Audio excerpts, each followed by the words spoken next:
No worries, I got you. So if you ever saw this pihole unbound Docker file video from me that I created a while back, some of you in the comments told me that this is no longer gonna work because this is for Pi-hole version 5. But don't worry, in this video we're gonna go ahead and recreate the Pi-hole container with the newest v6 or version 6 Pi-hole container, which is now based on Alpine, and we're gonna go ahead and use the unbound provided by Alpine as well. We're not going to be doing the Docker file, so we're not going to go into that mess. It's going to be a more simplified version. So first off, we're here with our openmediavault. This is the container that we're going to use the unbound. I'm just going to duplicate this tab.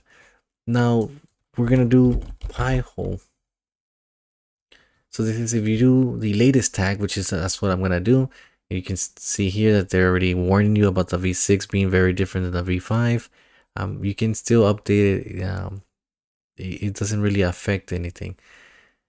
Now, so I'm just gonna I'm not gonna copy this file because I already have my own version, and I'll go ahead and provide that on a link in the description for my GitHub. Basically, what I do is I remove the ports because see, if you're running openmediavault and you add your Pi-hole, you're gonna conflict with port 53, and you're also gonna conflict with port 80 or port 443. So to avoid that, we're just gonna go ahead. We create a macvlan network with our Docker, a Docker macvlan network, and that allows us to give an unique IP address in our subnet to this Pi-hole. So let's go back. Just gonna give you a brief rundown. Google services, compose. Also, another thing here on the compose is that this is already all set up. The compose folder, the app data. So you're gonna see that in the text that I'm gonna copy is changed to compose data path. This is where that is going. Do check out my other video. I'll link in the description to if you are confused with this. I'm not going to go too much into details, so I'm just going to go back into files.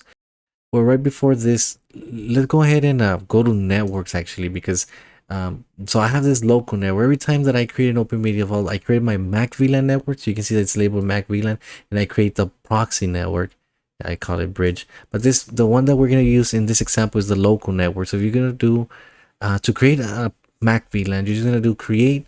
You're gonna name it whatever you want. I recommend you name it local network, just because if you copy my YAML file from the Docker Hub, this would work. You don't have to mess with anything. So the driver, of course, it's a macvlan parent. This is the interface that is being used. In my case is ENS18. Now for the subnet, this has to be like your subnet for your network. So in my case, 10.0.0.40. I know my subnet is 10.0.0.0/24. The way I can describe this without going too much into detail, I guess I'll provide a link in the description to like the explanation of what a macvlan network is. But like in this case, I ran in my Windows computer, I just ran an ipconfig. You can see that my IP address is this 10.0.0.98, and then the subnet is 255.255.255. This is, if you search this subnet, it's just going to be /24. Now I'll try to leave a link on the description to this, so that's what I'm putting there. Gateway, this is going to be your router address. If you looked at my command in here, my router is right here, the default gateway. Now for IP ranges, you don't have to specify IP range because this is gonna, you add an IP range in here, your Docker is gonna start issuing IP addresses. So you don't put an IP range, you can specify the addresses by yourself. You can specify them, or you can add them like here, but no, I'm not gonna get too much into this. We can just do it on the file itself.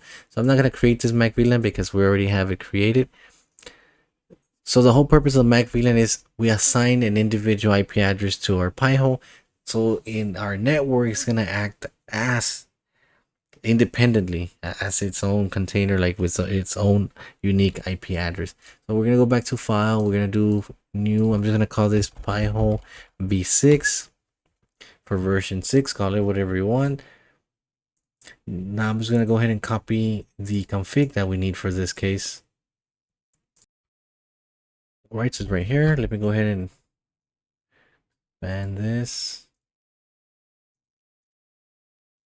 Okay, so what we have here is it's basically the same YAML as the one here with with some modification, right? So it's like the ports are modified, and I added the network so we can specify our own network.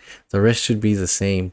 So going back, right? So we just have our container name here that specify what you want on your container, and then host name. So I labeled it the same. This is gonna pull the latest Pi-hole container. Now here we're gonna create the network. You don't have to mess with the network here. Now here is where you have to assign your IP address. So in my network 10.0.0.51 is not being used. So that's why this is the IP address that I'm using. So this would have to be specific to your environment.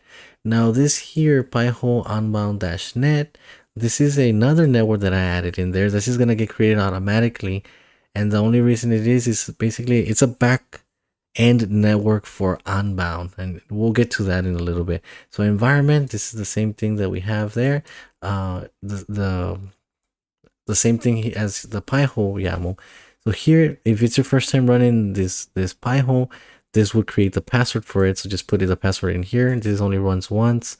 Now the DNS upstream, we're gonna use unbound #5335. Because why unbound? Because this is gonna be pulling from over here. Unbound, the container name unbound has to match. So that's why we're using this Pi-hole Ubuntu.net, because that's how Pi-hole is gonna communicate to this unbound, because they're gonna be two separate containers. Okay, then this is just gonna pull the Alma Linux. I mean, not Alma Linux. I'm sorry, Alpine Linux Ubuntu. And so you go. Okay. Let me say that again. Alpine Linux Unbound. So going back to here, you can see that Alpine Linux already has their own official container for Unbound. So this is the one that we're gonna be pulling in today. So we're gonna be using the latest tag. So going back. Here we name the container unbound, and then here I need to fix this directories. So the volumes just said where you want to store it, right? So I'm gonna do the same as the name, so I don't get confused. This is where I'm saying that change to compose data path. It's automatically gonna put it on the app data folder that is already linked on openmediavault. Now here I'm gonna do the same thing. All right, so now we have this in case that you use the dnsmasq files. If you don't use this, you can put a hashtag on it. I'm gonna put a hashtag for the example, but if you do use that directory, make sure you link it or bind it like I did here. Another thing that I want to add to this, because I mean this Pi-hole is gonna rely on unbound, right? So what we need to do here, we need to put the depends on. So like depends underscore on, and then we can tell it that this is gonna depend on unbound. All right, so this should be it. And then here we need to add the unbound config file. I'll go ahead and provide that also. If you're gonna, there's gonna be a link to my GitHub where you will find all the files. Now here we need to declare the networks. So if you didn't mess with the top, it's basically this network gets used by Pi-hole, and then we tell it that this is going to be the name of it is a local network, and then we tell it external true. This is going to connect to the macvlan, and since we already have it created, we tell it that it's an external. Now this one here, we also have to declare it because it's a network that we're using for our unbound and our Pi-hole as a backend network, and then we just provide a name. This will get created by itself. Now I guess this, I don't know why this is red, but oh, I see why. It's supposed to be some colon there. All right, so let's save this. Now we can just do a check before we even run it. So we'll go ahead and hit this one, and we do these check mark. So there's no errors there, so we can just go ahead and pull the image. So I'll let that download. I'll be right back. Well, I guess it's that downloaded really fast. So now what we're gonna do is, if we go into the IP address, right? I set the 51/admin, and then this is the password that we set in the. So the password's not working. The reason is that because I'm already running another Pi-hole and I'm using the same tag, it thought that it's the same container when it's not. So what I'm gonna do first, I need to down this, and I guess it could serve for you if you have any issues with containers. We need to SSH into the machine. here, right? And then we do cd srv, or before we do that, we can just go to storage, shared folders, and here's where you're gonna find the app data right here. This is what it gets linked to. So I'm just gonna copy this. I'm gonna go back into this container. We're gonna do cd, and then I'm gonna do a right click. Now we're in there and see in app data. So I'm gonna do cd pihole v6, or actually I'm not even gonna go there. So I'm gonna do remove -r pihole v6. That's gonna get rid of it. Now what we need to do to push the new update, so we're gonna go back to compose files. Now in here, this, instead of running it, we need to do a pull, and this is gonna be pull the new pihole container. Okay, so now I pulled the new pihole container. If we do an up, now this should create us with the new password. So let's see. So we do a refresh. Let's get rid of this. All right. Now we try our password. There you go. We have our pihole v6. Now the other thing that we need to go into is DNS, and we can see that this got assigned. But as of now, we can't mess with this. In case that you want to change this manually, you have to go back into the YAML file and remove where we set it, which is just in case you guys need it. You can just hashtag this, stop the container run again, and you can mess with it. But if we're running unbound, this is what we want to set. For now, it's not gonna work because we haven't set the unbound.conf. So let's go ahead and do that. So I'm just gonna do discard. I'm just gonna go ahead and kill it for now. Or I guess I can show you just so we can see it. Okay, so right now it's killed, right? So we do a NS lookup, and we're gonna do server, and then we're gonna specify 10.0.0.51. Now we're gonna do like google.com, and it's not gonna work because the unbound is not set up yet. So what I'm gonna do is, what we need to do, we're just gonna have to down this. Now we're gonna go back to our SSH. We're gonna find our files.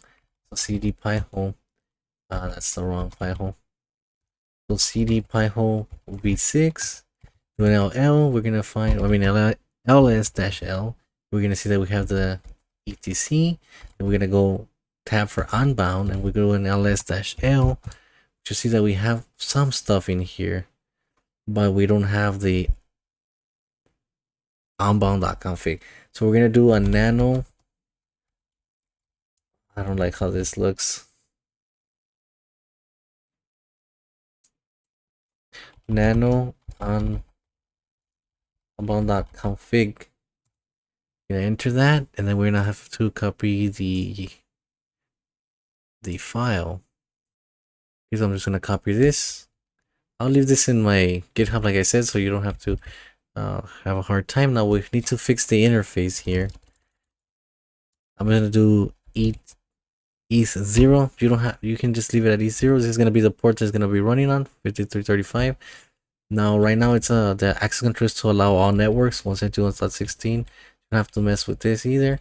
The only thing that we do need to add is the root hints. We don't have root hints. We're gonna do Control O and then enter, then Control X. Now we do an ls-l.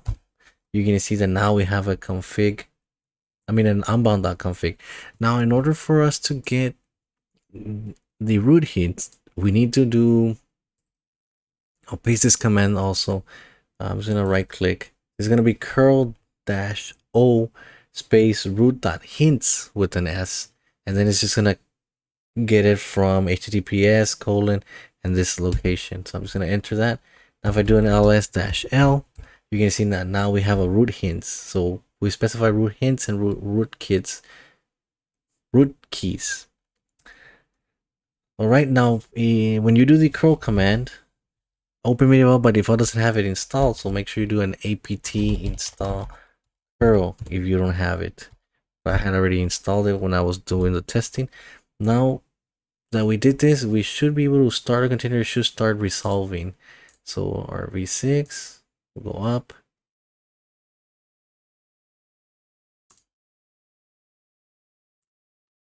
We go back to this one and we try the same query. Now we have Google. and it went ahead and give us our IP addresses. So you go back to the Pi-hole and we do a refresh. Go back and we'll do queries. We can see that now this is querying is forwarding to that 172.18.0, which is the backend network that got created just for this. So that'll be all, guys, for the Pi-hole. Oh, you know what? One more thing. I'll go ahead and provide my ad list, the ones that I've been using. Okay, you want to see my ad list? This is my ad list right now, what I'm running. You can pause the video, but in case that you want to find this, if you just gonna, I'll paste the link in there. It's a GitHub from Hayes. So you can find a lot of ad lists in here based on what you need, right? So in here it explains which ones they have, right? Go down. What I ended up doing is I installed all the recommended ones, like this one. You see recommended, and then in here you would take the ad block. You see how this one's for the Pi-hole. So this is not different links, like it's the same ad list. So just make sure you select the ones for the ad blocks where it says that it supports the Pi-hole. So you can get either the GitHub link, or it depends whatever link you want. Just basically just right click, you copy the link, you go into the Pi-hole, and let's say you go into list, you can add a node. I'm not, and then in here you. Okay, this is me from the future. I was looking through the ad list, so don't do add allow list, because like you add the link, this is the ones that you want to block, and since you want to block the links in here, right, you're gonna do add block list. So you see how now it says block. Now you go tools and then you update gravity. You can see that this list is actually gonna grow now. All right, so dashboard, now we are at 345. So that's all. Forgot to include this. Also, if you're using the dnsmasq.d directory, you have to go into, to enable that, you gotta go to settings, and then you click system, you select the basic to expert, and then in here you go all settings, miscellaneous, and then this is the option you're looking for. This is in case that you have any configurations, special configurations in this directory. Just enable, apply. I don't know if you need to restart the container, but that's basically the setting that you do, and it starts picking up those changes. That's basically it. Well, thank you guys. If you have any question, make sure you drop it down in the comments.